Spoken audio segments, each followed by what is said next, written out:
Parental disappointments. Parents must not ignore the power of a worldly environment to lead their children astray. Here's Gene to explain. Here is the disappointment in the life of Samuel, beginning in chapter 8. When Samuel grew old, the biblical text is fast-forwarding over his life. Probably he was in his 70s. When Samuel grew old, he appointed his sons as judges over Israel.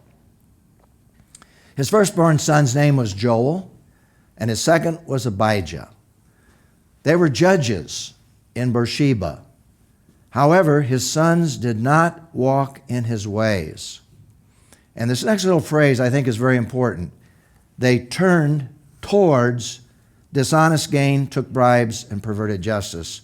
And why that statement, turned towards, I think is significant, is that I believe, at least the implication is, that when he appointed these men to be judges in Israel, that they were following God's laws.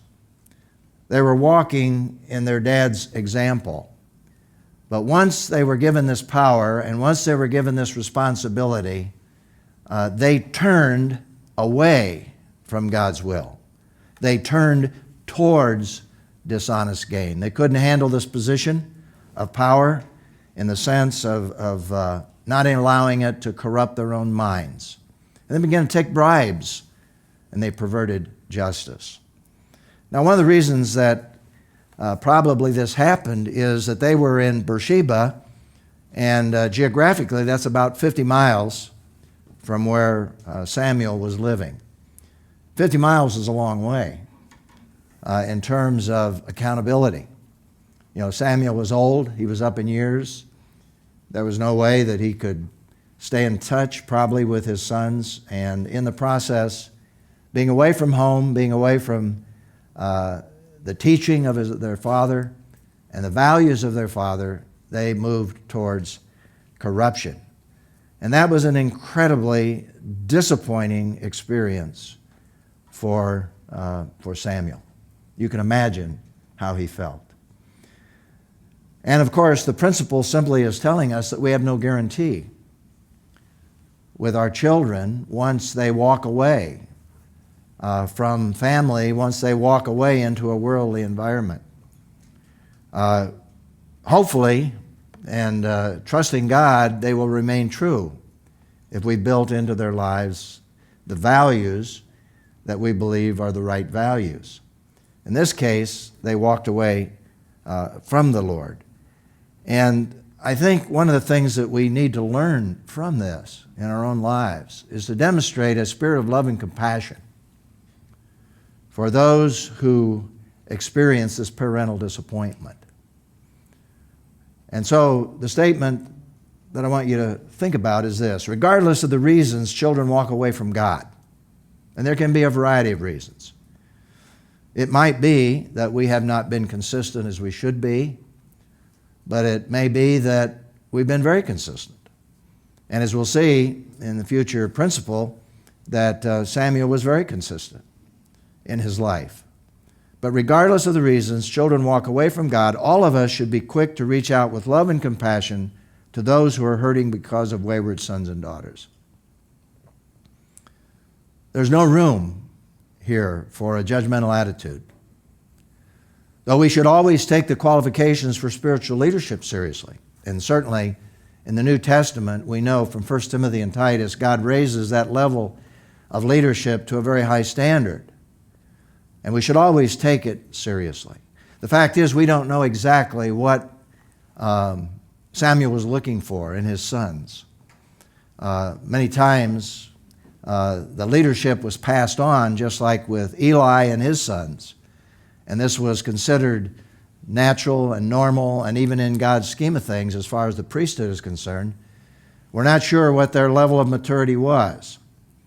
And in the New Testament, of course, God just takes that to a whole new level. But even though we should take that very seriously, this does not mean turning our backs on parents, as some people do, including spiritual leaders, who are hurting desperately because of serious family issues. Whatever those are, as God's people, We need to pray. We need to reach out. We need to encourage. We need to extend love and compassion. And that leads me to this reflection and response question, and that is, in what specific ways can we minister to parents who have children who are deliberately walking out of the will of God? And we need to really think about that. As I was thinking about that myself, and I've already used the phrase, we should certainly not be judgmental. I have found and I have observed that what goes around sometimes comes around. And I've watched people who are Christians who become very judgmental of other parents when some of these things happen. And down the line, and in some instances, what happened to others happens to them. I'm not saying there's a cause-effect, but I do think that we have to be very, very cautious with judgmental attitudes because I've seen it happen. I've seen it come back. And that really can be a very disappointing experience and a very painful experience. We should be sensitive. We should be caring. We should pray. And here's a very practical thing. We need to stay in touch. Because the fact of the matter is that parents who have those kinds of disappointments with their children live with that every day. That's a fresh experience in their minds, particularly if their children, as grown children, are really living out of the will of God. And that's very painful to watch that, to see that happen. And they live with that. It's a memory that is there. It's a reality that is there.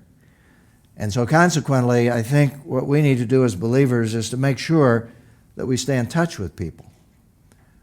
Now, some people would rather we not, and we have to honor that. But down deep, people really appreciate prayer and concern when we're sensitive and non-judgmental. Love and compassion. One of the experiences that I've seen happen with some friends of mine who began to meet for prayer, several families, several couples, met together. They coveted it together. And this happened over 30 years ago when they started meeting together to pray for their children. And they meet every week. I should say they have met every week, basically, for 30 years. And they still meet together. There are a couple additional couples that meet with them. And now they're praying for their grandchildren. Praying for their children, they're praying for their grandchildren. They've seen some incredible answers to prayer. They've gone through some big disappointments over their children. And they've shared their burdens with each other. They've prayed for each other. They've prayed for their children and now, as I said, their grandchildren. In fact, I just had a recent conversation with one of the individuals that's in that prayer group. And this person was sharing the answers to prayer. There are still some children, growing children, that are walking away from God, walking out of the will of God. But yet, every week they pray. They haven't given up. And the exciting thing about that is that we have, in that situation, the body of Christ at work, bearing each other's burdens, weeping with those who weep, rejoicing with those who rejoice. They weep, but when they see answers to prayer, they rejoice together. And so that's been an incredible experience to watch that dynamic that has taken place. And I think that can be duplicated and should be duplicated in our lives. And we need to pass on that kind of concept, and perhaps we need to even initiate that kind of prayer group among parents who pray for their children. So, the principle, let me just restate it. Parents must not ignore the power of a worldly environment to lead their children astray, but the practical application of that is that we need to bear each other's burdens. We need to care and help and encourage those who are going through these painful experiences.